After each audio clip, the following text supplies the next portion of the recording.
Good morning students. आज हम लोग पढ़ने जा रहे हैं chapter number 7 Ashoka the emperor who gave up war. Ashoka के बारे में आज हम लोग पढ़ेंगे।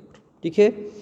Bye the end of the Vedic period के एंड तक the Aryan tribal settlements spread across the Indo Gangetic plains grew into territorial division like Janapadas. जो आर्यंस थे जो कहाँ पे फैले हुए थे, इंडो गंगेटिक प्लेन्स में, वो किस में बदल गए अब, टेरिटोरियल डिवीजन्स में, जैसे janapada. One of the most powerful janapada was that of Magadha under the Mauryas. तो मौर्याज के अंडर जो सबसे पावरफुल जनपद थी वो कौन सी थी, मगध। और मगध का राइज कैसे हुआ, rise of Magadh. The rise of Magadh is attributed to the fertile plains along the river Ganga. Magadh का राइज कैसे हुआ, मगध का राइज गंगा रिवर से जो जुड़े हुए फर्टाइल प्लेन्स हैं उनसे जुड़ा हुआ है। The Haryana Shishunaga and Nanda dynasties helped in the development of Magadha as a powerful state. Haryana का शिशुगंगा और नंदा डायनेस्टी जो थी उन्होंने मगध के डेवलपमेंट में हेल्प की थी। Around 326 BC Greek ruler Alexander invaded India. करीबन 326 BC के समय जो अलेक्जेंडर थे उन्होंने इंडिया में आया था, अलेक्जेंडर, और हमला किया था। At that time Magadha was ruled by Nandas. और उस समय मगध के में किसका शासन था, नंदाज का था। The Nanda ruler who had humiliated Chanakya were overthrown by Chandragupta, who established the Mauryan Empire in 321 BC. Nanda rulers क्या थे, नंदा रूलर्स ने चाणक्य को सभी लोग जानते हैं, आप सभी लोग, तो चाणक्य को ह्यूमिलिएट किया गया था, जिसके कारण चाणक्य ने क्या किया था, चंद्रगुप्त को वहाँ पे राजा बनवा दिया था।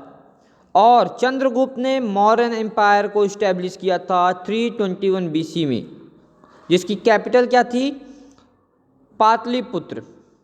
चंद्रगुप्त कैप्चर्ड, फिर चंद्रगुप्त ने क्या क्या कैप्चर किया, पंजाब, गुजरात, अफगानिस्तान। ही इवन डिफीटेड ग्रेट रूलर। उन्होंने यहाँ तक कि पंजाब, गुजरात, अफगानिस्तान को तो कैप्चर किया ही था, उन्होंने ग्रीक के जो रूलर थे सेल्यूकस 305 BC में उनको भी हराया था। After ruling for 25 years Chandragupta became a Jain aesthetic. अब 25 साल तक रूल करने के बाद जो चंद्रगुप्त थे वो जैन धर्म में संन्यास ले लिया था, उन्होंने जैन धर्म को अपना लिया था। And gave his kingdom to his son Bindusara. और उन्होंने अपनी किंगडम किसको दे दी थी, बिंदुसुरा को दे दी थी। Who further expanded it south word, जिन्होंने फिर इस किंगडम को साउथ की तरफ में एक्सपेंड किया था। Ashoka from a warrior to messenger of peace. एक वॉरियर से उन्होंने क्या दिया था, एक बहुत बड़े योद्धा थे जिन्होंने शांति का परिचय दिया था, शांति का एक मैसेज दिया था। Bindusara was succeeded by his son Ashoka the greatest Mauryan empire. Bindusara के जो बेटे थे उन्होंने फिर राज किया, बिंदुसुरा के बाद उनके बेटे गद्दी में बैठे, अशोका, जो बहुत ही महान मौर्य राजा माने जाते हैं। He undertook military campaign against Kalinga. उन्होंने मिलिट्री कैंपेन किया था कलिंगा के खिलाफ। After defeating it he saw a pool of blood. जब कलिंगा को उन्होंने हराया था तो उन्होंने क्या देखा था, ब्लड का एक पूल देखा था। The site of large scale killing moved Ashoka and he embraced Buddhism. और जो इतनी सारी जो किलिंग की गई थी अशोका द्वारा, उसको देखकर उन्होंने बुद्धिज्म अपना लिया था। फिर he began to spread the teaching of Buddha. और इसके बाद उन्होंने बुद्ध को टीच करना चालू कर दिया था, मतलब जो बुद्ध धर्म था उसका प्रचार करना चालू कर दिया था। Not only in India but even abroad, केवल इंडिया में ही नहीं, विदेशों में भी। हिज फिलॉसफी कॉल्ड धामा, उनकी फिलॉसफी क्या कहा जाता था, धामा। वॉज प्रोपोगेटेड ऑल ओवर, सभी जगह उसका प्रचार होने लगा। He preached peace, tolerance, shunning violence, stopping animal sacrifice and respect of slaves by their masters. उन्होंने क्या प्रचार किया, उन्होंने प्रचार किया शांति का, टॉलरेंस का, वायलेंस को ख़त्म करने का, एनिमल सेक्रीफाइस को ख़त्म करने का। और उन्होंने जो नौकर हुआ करते थे उनके मालिकों को ये प्रचार शांति परिचय दिया, ये बताया, ये सिखाया कि आप अपने नौकरों की इज्जत करें।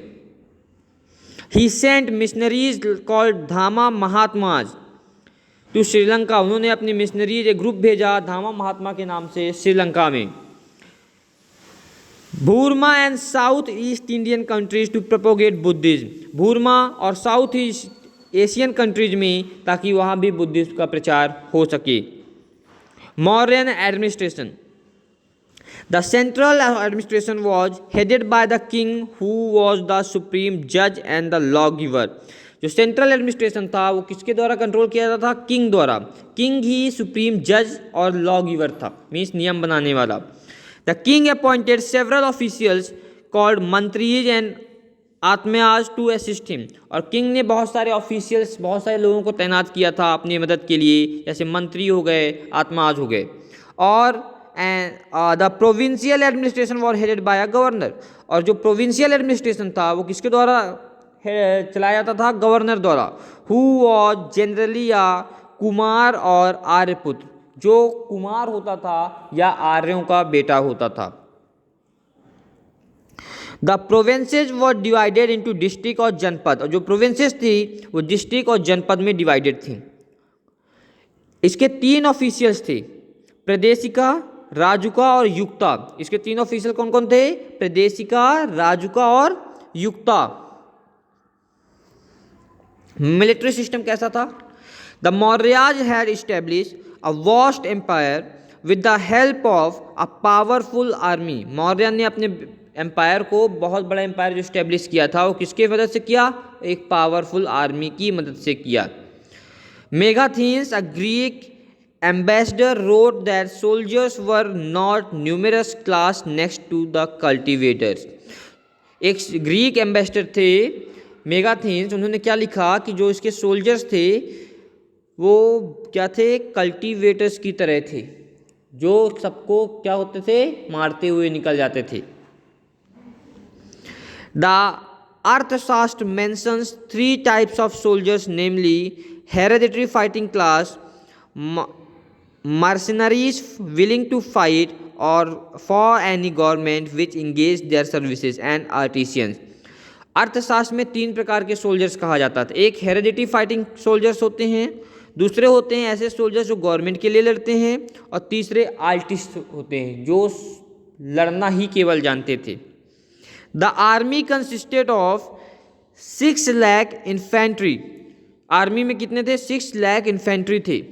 30,000 हॉर्समैन थे, घोड़ा चलाने वाले। 3,000 चैरियट्स थे और 9,000 एलिफेंट्स थे आर्य की, मौर्यों की आर्मी में। The army administration was under a commander in chief. और आर्मी का एडमिनिस्ट्रेशन किसके अंडर था? कमांडर इन चीफ के under. There were 6 specialized departments to look after the military administration. और मिलिट्री एडमिनिस्ट्रेशन में देखने के लिए 6 डिपार्टमेंट बनाए गए थे।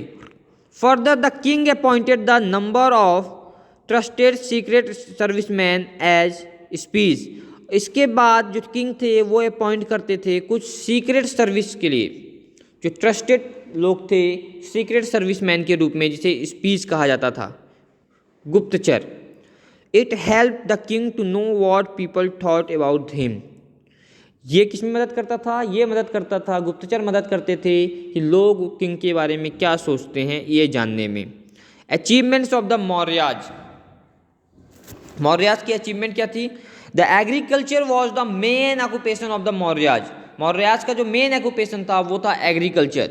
इन addition merchants were also found in large numbers.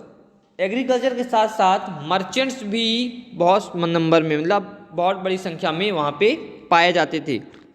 Division in society was based on the different occupation of people. और जो सोसाइटीज में डिवीजन थे वो उनको ऑक्यूपेशन को लेके थे। Mauryan art and architecture in the form of stupas, viharas, pillars and rock edicts is very popular. और मौर्यों का जो आर्ट और आर्किटेक्चर था वो किस फॉर्म में प्रचलित था? स्टूपाज के रूप में, विहारस के रूप में, पिलर्स के रूप में और रॉक एडिक्स के रूप में। मेगाथीन्स, Indic and Kautilya's Arthashastra are two valuable sources of knowing about the Mauryas. Mauryas के बारे में जो बताते हैं तो दो मेन सोर्स कौन कौन से हैं, एक मेगाथीन्स इंडिक है और दूसरा कौटिल्याज के अर्थशास्त्र, जो मौर्यों के बारे में जानकारी देते हैं। The state became week politically and financially after the death of Ashoka. और अशोक जो राजा अशोका थे, उनके मरने के बाद जो उनका राज्य था वो बहुत ही पॉलिटिकली वीक हो गया और फाइनेंशियली भी वो वीक हो गया, और वहाँ से उस साम्राज्य का खात्मा भी चालू हो गया। मीन्स अशोका के मरने के बाद उस मौर्य समाज लगभग पूरी तरीके से ख़त्म होने लगा। ओके स्टूडेंट्स, तो ये चैप्टर आपका यहाँ पे फिनिश हो जाता है। Thank you so much.